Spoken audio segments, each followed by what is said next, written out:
mga kabusing! Welcome back to my vlog. So for today's video nga mga kabusing, ang pag-uusapan natin ay ang Reina Hispano-Americana 2023 mga kabusing, na kung saan lumaban na nga itong si Beatriz Abajalon Maclel nga mga kabusing doon sa bansang Bolivia, at syempre nagtapos nga siya bilang isang top 13 nga finish mga kabusing. So ano nga ba ang dahilan ng kanyang pagkaligo mga kabusing at hindi siya nakapasok sa top 8 nga mga kabusing? Yan ang ating pag-uusapan mga kabusing. So sawadikap, kapungkap at salam alaikum po dyan mga kabusing sa lahat pong nanonood po sa aking YouTube channel. Hello po, at sana ay nakasubscribe kayo mga kabusing sa aking YouTube channel. So bakit nga ba naligwak itong si Beatriz Maclellan nga sa top 8 nga mga kabusing at nagtapos nga siya sa top 13 nga mga kabusing? Ano nga ba ang dahilan ng kanyang pagkaligwak?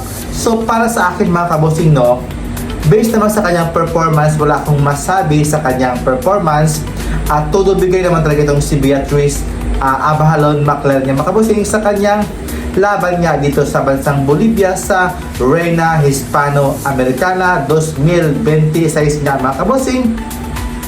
Yung kanyang pinakita mga kabosing, okay naman mga kabosing.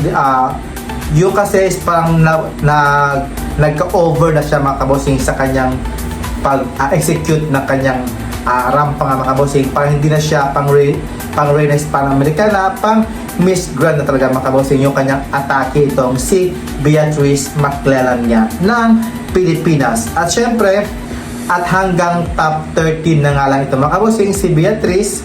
At grabe sana no, yung kanyang pinakitang what do you mean this? Yung kanyang pagka overconfident niya mga kabosing, yun siguro ang kanyang nadala para siya ay maligwak sa top 8 niya mga kabosing. Kahit sana maglaro-sapan siya as a 4th or 5th nga mga kabosing, okay na okay, pero nag-top 13 nga lang siya mga kabosing. Yung kanyang swimsuit round, okay lang din, para siyang sumali na sa Miss Grand mga kabosing. Yung kanyang hawi-hawi ng kanyang buhok, yung kanyang galawan, very Miss Grand talaga. At yung kanya namang evening gown, hindi masyadong kaplakado, hindi masyadong maganda, normal lang. Mas okay pa yung kanyang evening gown noon sa national pageant sa Miss Grand Philippines yung makawasi. Yung kanyang flowers effect, yun yung kanyang mas maganda compared dito sa compare sa kanyang Reina Hispano-Americana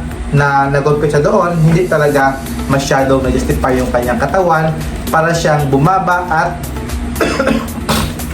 at yung kanyang height, para talaga siya nagpandak mga kabosing. Siguro yun talaga ang nagkulang sa kanya mga kabosing.